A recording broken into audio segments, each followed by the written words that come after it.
Okay, now we graph the function f of x equals x to the 1/3, which is also written as cube root of x.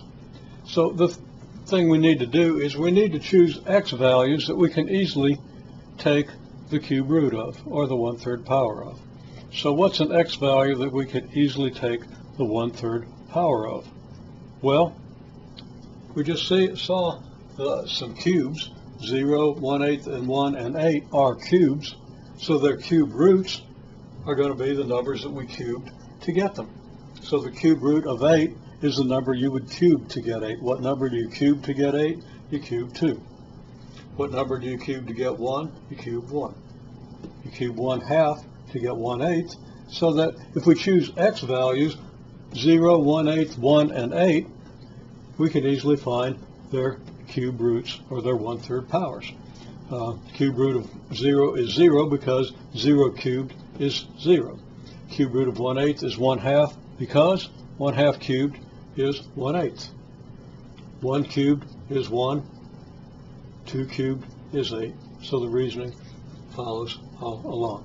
Now we take this table and then we use symmetry. Okay. Again, we have symmetry with respect to the origin. And I leave that to you to verify.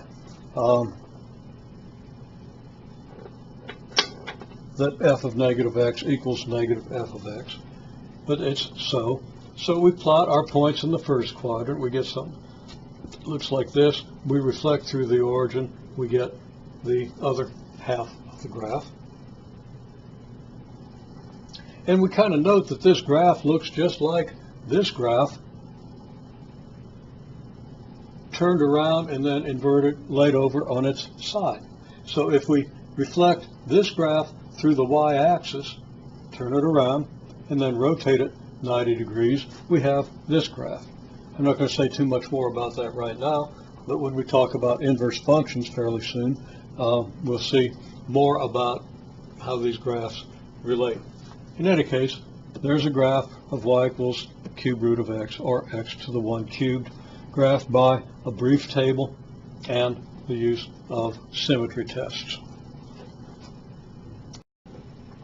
You'll understand that making a table here, like 0, 1, 2, 3, 4, 5, 6, 7, 8, would require you to take the cube roots of a bunch of numbers that you don't really want to take cube roots of, that we'd have to use a calculator to take cube roots of, and calculator is something we want to avoid if any time it's really possible and feasible to do that.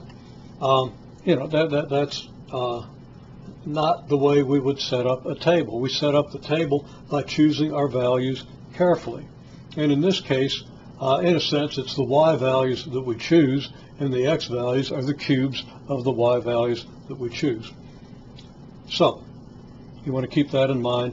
The whole idea of blindly making a table without any real thought about what numbers you should be using in the table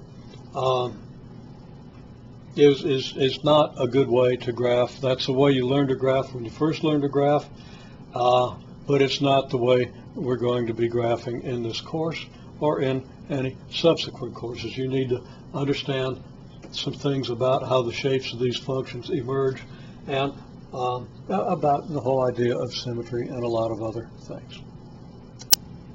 So my message is make your graphing as efficient as possible. And I don't mean as quick. You can get a graphing calculator to construct a graph without understanding a thing, except how to do a few simple operations in a graphing calculator. You want to think again about how to do it by evaluating the function at as few places as you can, and by using symmetry transformations like the shifting we used here, and so forth. And it's those techniques that we're going to be developing in these sections.